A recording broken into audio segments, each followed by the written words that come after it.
Doctor Babasaheb Ambedkar एक वादळी पर्व, प्रचंड झंझावात, तेजस्वी क्रांतीसूर्य ज्याच्या तेजोमय कर्तृत्वाने भारतभूमीवर लखलखीत किरण पडली आणि प्रत्येक भारतीयाचं जीवनमान प्रकाशमय झालं। अवघ्या भारतात क्रांतीची लाट आली आणि प्रत्येक नागरिक गुलामीतून मुक्त होऊन सन्मानाचं जीवन जगू लागला। पण बाबासाहेब म्हणजे दलितांचे कैवारी, मागासवर्गीयांचे उद्धार करते, आरक्षणाचे जनक एवढीच अपुरी माहिती आपल्या सगळ्यांभोवती फिरते आहे। म्हणूनच या पलीकडे जाऊन या तेजोमय सूर्याचे व्यक्तिमत्व समस्त भारतीयांना कळावं म्हणून हा प्रपंच।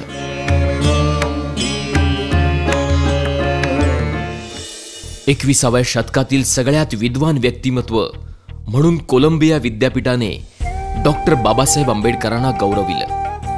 पाश्चिमात्य देशात बाबासाहेबांना चॅम्पियन ऑफ ह्युमन राईट्स असं म्हणतात। अमेरिकेसारखा देश त्यांना फाउंडिंग फादर ऑफ इंडिया अशी पदवी बहाल करतो। यामागची कारणं लक्षात घेतली तर व्यक्तीच्या प्रतिष्ठेसाठी, राष्ट्राच्या एकतेसाठी त्यांनी आपल्या वैचारिक भूमिकेमधून उचललेली पावलं ही पाश्चिमात्य आणि विकसित देशासाठी मार्गदर्शक हमरस्ता बनतात। म्हणूनच आरक्षणातील संविधानाचा मसुदा जगाने न्यू डेमोक्रॅटिक कॉन्सेप्ट म्हणून गौरवला आणि अमेरिका सुद्धा त्याचा पाठपुरावा करते। बाबासाहेबांनी आपल्या संपूर्ण जीवन पद्धतीत बुद्ध, फुले, संत कबीर यांना गुरु मानलं आणि त्यांच्याच विचारांची छाप त्यांच्या समग्र साहित्यामध्ये आणि चळवळीमध्ये आपणाला दिसते। भारताच्या भूमी स्वातंत्र्याचा लढा प्रत्येक जण आपापल्या परीने लढतच होता, पण भारतीयांच्या स्वातंत्र्याचा लढा फुलेंच्या जीवन पद्धतीला आदर्श मानून बाबासाहेब लढत होते। त्यांनी महाडच्या चौदार तळ्याच्या संग्रामावेळी मला या देशात समता, स्वातंत्र्य, बंधुता आणि न्याय यावर आधारित अशी समाज रचना घडवायची आहे की ज्याचा एकक व्यक्ती असेल ही गर्जना केली आणि संविधानामार्फत त्याची पूर्तता सुद्धा केली। म्हणूनच डॉक्टर बाबासाहेब आंबेडकर फक्त मागासवर्गीय समूहाचेच नाहीत तर प्रत्येक भारताच्या नागरिकाचे दीपस्तंभ ठरतात। 1919चा कायदा असू दे, 1935चा असू दे किंवा भारताच्या संविधानाचा मसुदा असू दे, त्यामागे प्रत्येक नागरिकासाठी त्यांनी केलेल्या मताधिकाराचा रोमहर्षक संघर्ष आपणाला इतिहासामध्ये सापडतो। एक व्यक्ती एक मूल्य, मताचा अधिकार, स्त्रियांना सन्मान, मजुरांच्या कामाचे तास निर्धारित करणं, आर्थिक न्याय, पाणी प्रश्न, संस्थानांचे विलीनीकरण, अर्थशास्त्र अशा कितीतरी आघाड्यांवर बाबासाहेबांचं कार्य अधोरेखित होतं। या सगळ्या गोष्टी भारत देशाला प्रगतीच्या आणि विकासाच्या मार्गावर नेणाऱ्या आहेत। त्यांच्या समग्र चळवळीचा गाभा आपणाला भारताच्या संविधानाच्या प्रास्ताविकेत सापडतो। अर्नेस्ट वॉर्कर या प्रसिद्ध विचारवंताने हीच जीवन पद्धत आदर्श जीवन पद्धत आहे असे गौरवोद्गार काढले आहेत। या जीवन पद्धतीवर आपल्या सामाजिक आशयाच्या पुस्तकात आपण हीच जीवन पद्धत सांगितलेली आहे असे गौरवोद्गार काढून बाबासाहेबांच्या समग्र जीवन पद्धतीचं सार त्यांनी आपल्या लेखात सांगितलेलं आहे। अर्थशास्त्रावरील प्रबंध प्रॉब्लेम ऑफ रुपी यामध्ये रुपयाचा प्रश्न मांडून संपूर्ण जगातील विद्वानांचे लक्ष वेधून घेणारे डॉक्टर बाबासाहेब आंबेडकर सामाजिक न्यायासह समता, बंधुता, स्वातंत्र्य, गणराज्य आणि लोकशाही या आघाड्यांवर आपली वेगळी छाप ठेवून जातात। पाश्चिमात्य देशामध्ये लोकशाही पद्धत आहे, पण त्या जोडीला तथागत गौतम बुद्धांच्या काळातील गणराज्य पद्धत अंगीकारली तर व्यक्तीच्या सर्वांगीण विकासाची पद्धत गतिमान करू शकतो। त्यासाठी दर्जाची आणि संधीची समानता प्रत्येक नागरिकाला संविधानातर्फे ते बहाल करतात आणि याच गणराज्य पद्धतीमध्ये प्रत्येक नागरिक त्याच्या क्षमतेनुसार कनिष्ठ ते राष्ट्राच्या सर्वोच्च पदापर्यंत आपली पात्रता सिद्ध करून ते पद मिळवू शकतो। ही आदर्श गणराज्य पद्धत संविधानामधून गतिमान करतात। प्रत्येक नागरिकाचं जीवनमान उंचावण्यासाठी आरोग्य सुविधा, प्राथमिक शिक्षणाऐवजी तंत्र शिक्षण म्हणजेच टेक्निकल एज्युकेशन याची मागणी त्यांनी केली होती. या व्यतिरिक्त संपूर्ण देशात सामाजिक अभिसरण होऊन राष्ट्रनिर्मिती होऊन सुसंवाद वाढावा यासाठी संपूर्ण देशाची एक कॉमन स्क्रिप्ट म्हणजेच लिपी असावी असा देखील त्यांचा आग्रह होता. त्यामुळे प्रत्येक भाषेचं साहित्य प्रत्येक भारतीय नागरिक वाचू शकेल आणि बंधुता विकसित होऊन भारत एक लोकशाही राष्ट्र म्हणून उदयाला येईल ही त्यांची भूमिका होती. आज भ्रष्टाचार जणू शिष्टाचार झालेला आहे. भ्रष्टाचाराची ही सुनामी वेगाने आपली मूल्य नष्ट करून टाकते आहे. त्यावर उपाय म्हणून निवडणुकांचा खर्च सरकारने करावा, कारण निवडणुका ही सरकारची गरज आहे. त्याचा खर्च सरकारने उचलला तर भ्रष्टाचाराला आळा बसेल आणि कंत्राटदार, काळा बाजार करणारे यांना निवडणूक लढवण्यास परवानगी देऊ नये ही भूमिका घेऊन त्यांनी आपले राष्ट्रीय दायित्व सिद्ध केले होते.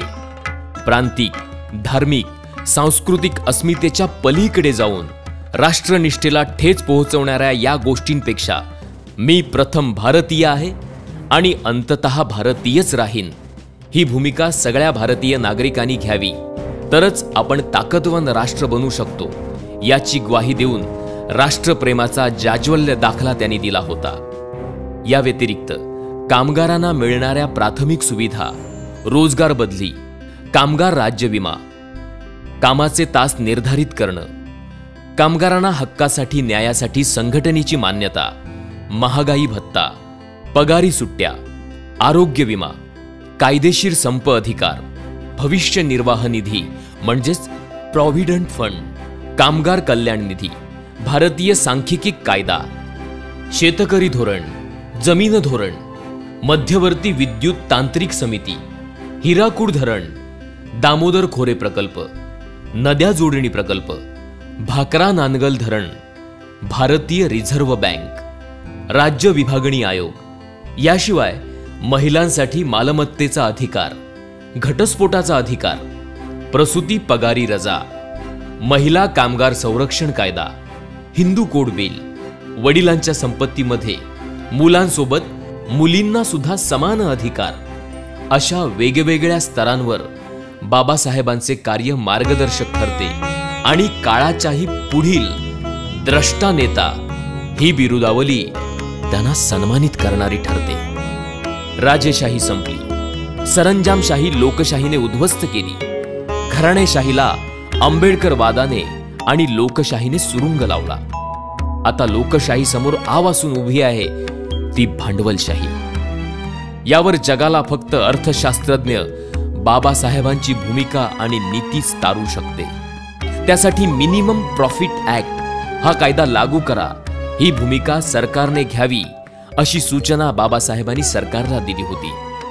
भांडवलदारांना सरकारने आपल्या कक्षेत ठेवावे आणि मूलभूत सुविधा पुरवणाऱ्या उद्योगधंद्यांचे खाजगीकरण करू देऊ नये.